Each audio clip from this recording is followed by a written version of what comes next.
Let's find job.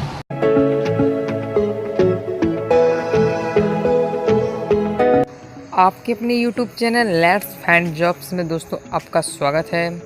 दोस्तों जैसा कि आपको पता है कि बीएससी से फर्स्ट ईयर के एग्जामिनेशन चालू है MCBU यूनिवर्सिटी में।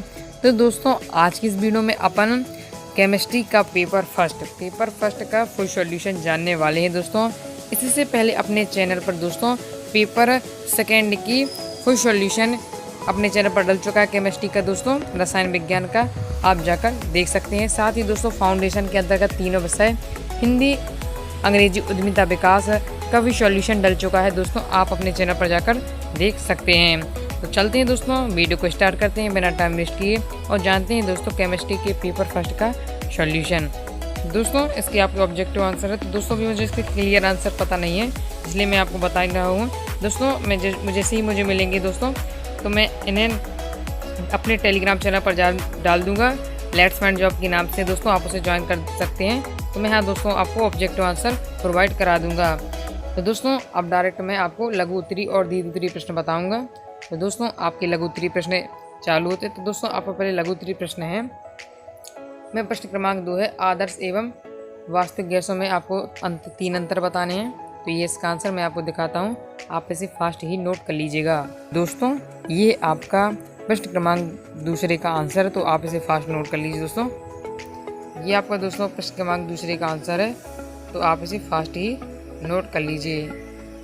दोस्तों आपको जो इस साइड लिखी है ये दोस्तों आपको वास्तविक है, इस साइड वाली दोस्तों आपकी ये दोस्तों अवास्तविक है आपके, तो आप इसे फास्ट नोट कर लीजिए। आपके अंतर वाइज पॉइंट है, ये आपका दूसरा पॉइंट है, ये आपका दोस्तों तीसरा पॉइंट है, ये चौथा पॉइंट है और फिर लास्ट में सूत्र है। दोस्तों वैसे भी आपको इसमें 3 अंतर लिखे हैं, मैंने आपको 4 बता दिए, तो आप इसे दोस्तों आराम से नोट कर लीजिएगा। बढ़ते हैं दोस्तों नेक्स्ट क्वेश्चन की ओर। दोस्तों नेक्स्ट क्वेश्चन है आपका, नेक्स्ट क्वेश्चन में दोस्तों आपका प्रश्न क्रमांक 3 है। प्रश्न क्रमांक 3 में दोस्तों आपका पूछ रहा है द्रव क्रिस्टल के बारे में आपको बताना है। तो ये इसका आंसर दोस्तों, तो आप इसे फास्ट नोट कर लीजिए। ये प्रश्न क्रमांक तीसरे का आंसर है, तो आप इसे फास्ट नोट कर लीजिए। ये प्रश्न क्रमांक तीसरे का आंसर है, आपको इसमें द्रव क्रिस्टल के बारे में बताना है। इसके आगे दोस्तों आपको इसके आगे ये लिखना है, तो आप इसे भी फास्ट नोट कर लीजिए। इसके आगे दोस्तों आपको इसके आगे ये लिखना है, तो आप इसे फास्ट नोट कर लीजिए। आपको दोस्तों द्रव क्रिस्टल के उपयोग बताने थे इस वाले प्रश्न में, तो ये इसका आंसर है, तो आप इसे फास्ट नोट कर लीजिए। इस प्रकार से दोस्तों आपका प्रश्न क्रमांक 3 कंप्लीट होता है। बढ़ते हैं दोस्तों नेक्स्ट क्वेश्चन की ओर, प्रश्न क्रमांक 4। तो दोस्तों आपका प्रश्न क्रमांक 4 कहता है दोस्तों कि आपको इसमें अभिक्रिया की दर को प्रभावित करने वाले कारक बताने हैं। तो ये दोस्तों आपका इसका आंसर, तो आप इसे फास्ट ही नोट कर लीजिए। आपको दोस्तों प्रश्न क्रमांक 4 में अभिक्रिया दर को प्रभावित करने वाला कारक बताने हैं। तो ये दोस्तों आपको पॉइंट वाइज पॉइंट दिए हैं, अभिक्रिया दर को प्रभावित करने वाले कारक। पहला पॉइंट है आपका अभिकारक की सांद्रता, तो आप इसे पहले फास्ट नोट कर लीजिए। इसके बाद दोस्तों आपको दूसरा पॉइंट डालना है, ताप बढ़ाने पर अभिक्रिया की दर बढ़ती है, क्योंकि 10 डिग्री ताप बढ़ाने पर अभिक्रिया की दर दुगुनी हो जाती है। फिर आपको इसी प्रकार तीसरा पॉइंट डालना है दोस्तों, दाब गैसीय अभिक्रियाओं में दाब बढ़ाने पर अभिक्रिया की दर बढ़ती है। दाब बढ़ाने से इकाई आयतन में अणुओं की संख्या बढ़ जाती है, जिससे उनकी मध्य टकराव में संख्या बढ़ती है। फिर आपको इससे चौथा पॉइंट डालना है, उत्प्रेरक धनात्मक उत्प्रेरक अभिक्रिया की दर को बढ़ा देते हैं, ऋणात्मक उत्प्रेरक दर को घटा देते हैं। फिर दोस्तों आपको 5वां पॉइंट डालना है, पृष्ठ क्षेत्रफल ठोस अभिकारक की पृष्ठ क्षेत्रफल में वृद्धि से अभिक्रिया की दर में वृद्धि हो जाती है। फिर दोस्तों आपको नेक्स्ट पॉइंट डालना है, 6वां पॉइंट, अभिकारक की प्रवृत्ति। तो आयनिक यौगिकों की अभिकारक अभिक्रियाएँ तीव्र होती हैं, जबकि सहसंयोजी यौगिक की अभिक्रिया धीमे होती हैं। तो दोस्तों इस प्रकार से आपको लिखना पॉइंट वाइज पॉइंट। तो दोस्तों आपको 7वां पॉइंट डालना है, विकिरण विद्युत चुंबक विकिरण की उपस्थिति में अभिक्रिया का वेग तीव्र होता है। तो दोस्तों इस प्रकार से आपको ये लिख लेना है दोस्तों। इस प्रकार से दोस्तों आपका प्रश्न क्रमांक 4 कंप्लीट होता है। बढ़ते हैं दोस्तों नेक्स्ट क्वेश्चन की ओर, प्रश्न क्रमांक 5। तो दोस्तों आपका प्रश्न क्रमांक 5 कहता है दोस्तों कि गाइगर मूलक गणित की सिद्धांत की आपको दोस्तों व्याख्या करनी है। तो ये इसका आंसर तो मैं आपको दिखा रहा हूँ, तो आप इसे फास्ट ही नोट कर लीजिएगा दोस्तों। आपके लिए इतनी मेहनत से आंसर लाए जाते हैं दोस्तों आपके लिए टाइप आंसर, जिससे दोस्तों आपको समझने में बिल्कुल दिक्कत ना हो। इसलिए दोस्तों आपको वीडियो को पसंद आती है तो वीडियो को लाइक करके चैनल को सब्सक्राइब जरूर कर दीजिएगा, क्योंकि आपको लगातार अपने चैनल पर बीएससी सेक्शन मिलेंगे दोस्तों। और आप आगे किस सब्जेक्ट का सॉल्यूशन चाहते हैं कमेंट करके जरूर बताइएगा। तो दोस्तों बढ़ते हैं नेक्स्ट क्वेश्चन की ओर, प्रश्न क्रमांक 5। तो दोस्तों आपका प्रश्न नेक्स्ट क्वेश्चन है प्रश्न क्रमांक 5। इसमें प्रश्न क्रमांक 5 है दोस्तों आपका कि गाइगर मूलक का आपको क्या बताना है दोस्तों, इसमें सिद्धांत बताना है। तो ये इसका आंसर दोस्तों, तो आप इसे फार नोट कर लीजिए। गाइगर मूलक का आपको सिद्धांत बताना था इसमें प्रश्न क्रमांक 5 में, तो ये इसका आंसर है दोस्तों, तो आप इसे फास्ट नोट कर लीजिए। इसके बाद दोस्तों आपको इसे आगे ये लिखना है, तो आप इसे फास्ट नोट कर लीजिए। इस प्रकार से दोस्तों आपका प्रश्न क्रमांक 5 कंप्लीट होता है। बढ़ते हैं दोस्तों नेक्स्ट क्वेश्चन की ओर, प्रश्न क्रमांक 6। तो दोस्तों आपका प्रश्न क्रमांक 6 है। प्रश्न क्रमांक 6 में दोस्तों आपको स्वर्ण संख्या बतानी है कि स्वर्ण संख्या क्या है। प्रश्न क्रमांक 6 में आपको स्वर्ण संख्या बतानी है दोस्तों, तो ये है इसका आंसर, तो आप इसे फास्ट नोट कर लीजिए। आपको इसमें स्वर्ण संख्या के बारे में बतानी है, ये इसका आंसर है। स्वर्ण संख्या क्या है, या ये है आपको गोल्डन नंबर इसे कहा जाता है दोस्तों, ये इसका आंसर है दोस्तों, तो आप इसे फास्ट नोट कर लीजिए। द्रव स्नेही कोलाइडी रच्ची कोलाइडी की मिलीग्राम में वह मात्रा जो 10 ml सोने की कोलाइडी मिलियन का 10% NaCl के 1 ml से होने वाले स्कंदन को रोक दे स्वर्ण संख्या कहलाती है। तो ये है दोस्तों कुल रच्ची कोलाइडी की स्वर्ण संख्या के निम्न प्रकार से हो सकती है, ये भी आप लिख सकते हैं दोस्तों इस प्रकार से। तो इस प्रकार से दोस्तों आपका प्रश्न क्रमांक 6 कंप्लीट होता है। बढ़ते हैं दोस्तों नेक्स्ट क्वेश्चन की ओर, प्रश्न क्रमांक 7। दोस्तों प्रश्न क्रमांक 7 का मुझे अभी क्लियर आंसर नहीं मिला है दोस्तों। जो मुझे क्लियर आंसर मिलता है वही मैं आपके सामने देता हूँ, नहीं तो बिल्कुल नहीं देता हूँ दोस्तों। तो दोस्तों मुझे प्रश्न क्रमांक 7 का भी क्लियर आंसर नहीं है। अगर दोस्तों मुझे मिलता है तो मैं अपने टेलीग्राम चैनल पर लेट्स फाइंड जॉब के में दोस्तों डाल दूंगा दोस्तों, इसलिए आप वहाँ जान करके जरूर रखें, आपको वहाँ आंसर मिल सकते हैं। तो अब बढ़ते हैं दोस्तों नेक्स्ट क्वेश्चन की ओर, प्रश्न क्रमांक 8। तो दोस्तों आपका प्रश्न क्रमांक 8 कहता है आपको दोस्तों हाइड्रोजन बंध को समझाना है, साथ ही आपको अंतरा अणु और अंतरा अणु हाइड्रोजन बंध को समझाना है। तो ये आपका आंसर। तो दोस्तों पहले आपको हाइड्रोजन बंध को समझाना है, तो ये इसका आंसर है। ये प्रश्न क्रमांक 8वें का आंसर है दोस्तों आपका, ये प्रश्न क्रमांक 8वें का आंसर है, तो आप इसे फास्ट नोट कर लीजिए। पहले आपको हाइड्रोजन बंध को समझाना है, इसके बाद दोस्तों आपको उसके आगे ये समझाना है, तो आप इसे फास्ट नोट कर लीजिए। इसके बाद दोस्तों आपको उसके आगे ये समझाना है, तो आप इसे फास्ट नोट कर लीजिए। तो इस प्रकार से दोस्तों आपको हाइड्रोजन बंध समझा दिया। फिर दोस्तों आपको इसके आगे और हाइड्रोजन बंध को बता देना है एक बार शॉर्ट में। इस प्रकार का आप दोस्तों डायग्राम बना लीजिएगा। ये वाला दोस्तों हार्ड डायग्राम है, कठिन है दोस्तों, आप इसे मत बनाइएगा, इसकी जगह आप ये बनाइएगा दोस्तों।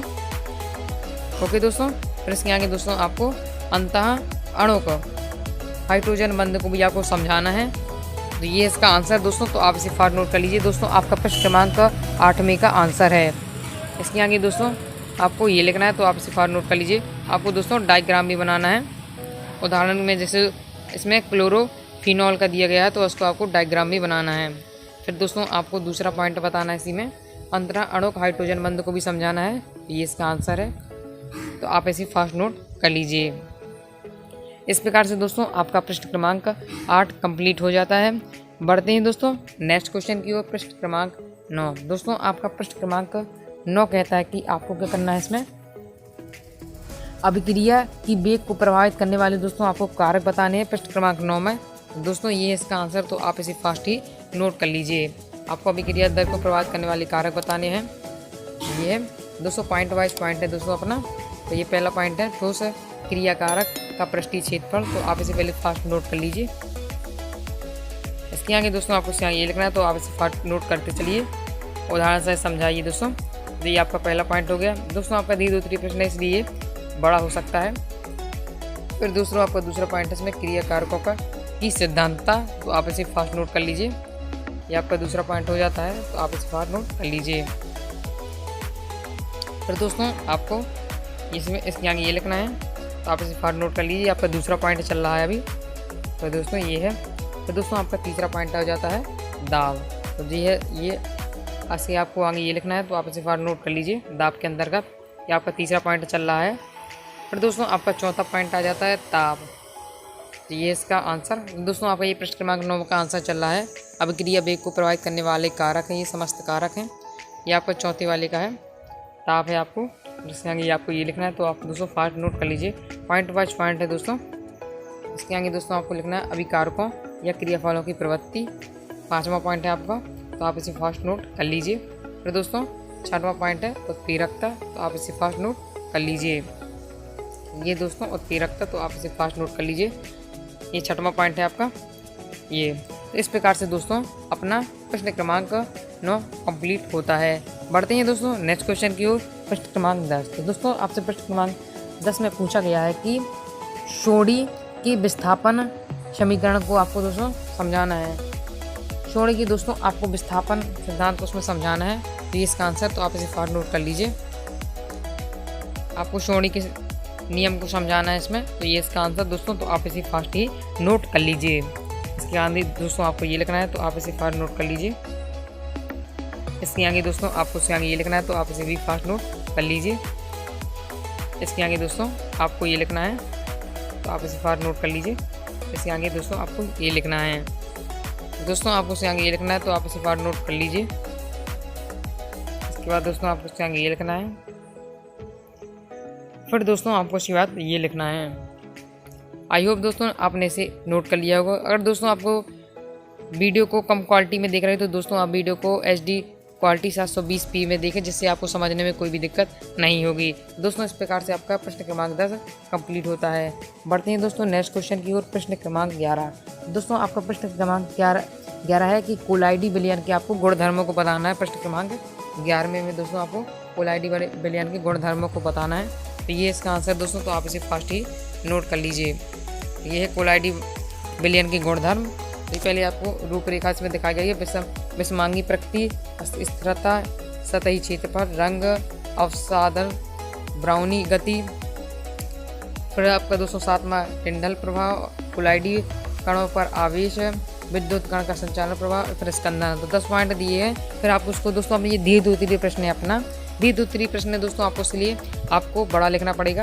ये पॉइंट वाइज पॉइंट है विषमांगी प्रकृति, तो आपको उसके आगे लिखना। फिर दूसरा पॉइंट अस्थिरता, तो आप इसे फास्ट नोट करते चलिए। फिर आपको दोस्तों तीसरा पॉइंट लिखना है सतही क्षेत्रफल, तो आप इसे नोट करते चलिए। फिर चौथा पॉइंट रंग, तो आप इसे फास्ट नोट कर लीजिए। इसके आगे दोस्तों आपको आगे ये लिखना है, तो आप इसे फास्ट नोट कर लीजिए रंग में। फिर दोस्तों आपको 5वां पॉइंट डालना है अवसादन, तो आप इसे फास्ट नोट कर लीजिए।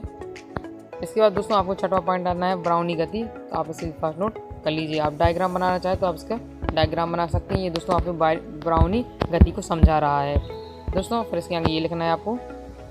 फिर दोस्तों आपको 7वां पॉइंट डालना है टिंडल प्रभाव, तो ये इसका आंसर। पॉइंट वाइज पॉइंट है दोस्तों, आपको कोलाइडी विलयन के गुणधर्म बताने हैं। तो इसमें 10 पॉइंट दिए हैं कोलाइडी विलयन के गुणधर्म की, फिर उनके अंदर विस्तार भी है। तो यही है दोस्तों, इसी के अंदर ये आपका दोस्तों पॉइंट नंबर 7 चल रहा है, तो आप इसे नोट कर लीजिए। दोस्तों आपका 8वां पॉइंट है कोलाइडी कणों पर आवेश है। फिर दोस्तों ये आप पहले 8वां पॉइंट का पहले अच्छे से नोट कर लीजिए दोस्तों। फिर दोस्तों आपका नेक्स्ट पॉइंट होता है 9वां है विद्युत कण का संचलन प्रभाव, तो आप इसे नोट कर लीजिए। आप ये डायग्राम भी बना सकते हैं दोस्तों, बना लीजिएगा दोस्तों। जितना आप अच्छे से कॉपी को लिखेंगे सजाएंगे उतने आपको अच्छे से मार्क्स मिलेंगे। इसके आगे आपको ये लिखना है दोस्तों। फिर आपको 10वां पॉइंट डालना है आपको लास्ट स्कंदन, तो इसे आप नोट कर लीजिए। इसके आगे आपको ये लिखना है दोस्तों। अगर आपको ज़्यादा बड़ा लगता है तो आप कम से कम 6 पॉइंट लिख लीजिए। आपसे 10 पॉइंट है तो आप 6 पॉइंट लिख लीजिए कोई भी अच्छे से, तो आपको फुल मार्क्स मिल जाएंगे दोस्तों। किसी से भी तो आप इसमें कोई भी आप 6 पॉइंट लिख लीजिएगा अपनी पसंद को, अगर दोस्तों आपको ज़्यादा बड़ा लगता है। तो इस प्रकार से दोस्तों आपका प्रश्न क्रमांक 11 भी कंप्लीट होता है। और दोस्तों आपका केमिस्ट्री का फर्स्ट पेपर भी कंप्लीट होता है BA फर्स्ट ईयर का। दोस्तों अगर दोस्तों आपको वीडियो पसंद आती है तो वीडियो को लाइक ज़रूर कर दीजिएगा। लेट्स फाइंड जॉब्स दोस्तों आपके लिए लगातार मेहनत कर रहा है। आपके लिए बेस्ट से बेस्ट आंसर ढूंढने की पूरी कोशिश की जाती है दोस्तों। आपके लिए टाइप आंसर लाए जाते हैं जिससे आपको दोस्तों को समझने में कोई दिक्कत ना हो। इसलिए दोस्तों आप वीडियो को लाइक करके चैनल को सब्सक्राइब कर दीजिएगा। साथ ही बेल आइकन जरूर प्रेस करके रखिएगा। बेल आइकन प्रेस करने से क्या होगा दोस्तों, आगे जो भी सॉल्यूशन की वीडियो डलेगी वो आपके पास तुरंत पहुंच जाएगी और आप उस सब्जेक्ट का सॉल्यूशन आसानी से कर सकते हैं। साथ ही दोस्तों वीडियो को ज़्यादा से ज़्यादा अपने दोस्तों के साथ शेयर करें, जिससे उनको भी इस वीडियो का फ़ायदा मिल सके, वो भी अपना पेपर आसानी से कर सकें। और दोस्तों कमेंट करके ज़रूर बताइएगा कि आप आगे किस सब्जेक्ट का सॉल्यूशन चाहते हैं और दोस्तों आपको वीडियो किस प्रकार लगी। धन्यवाद।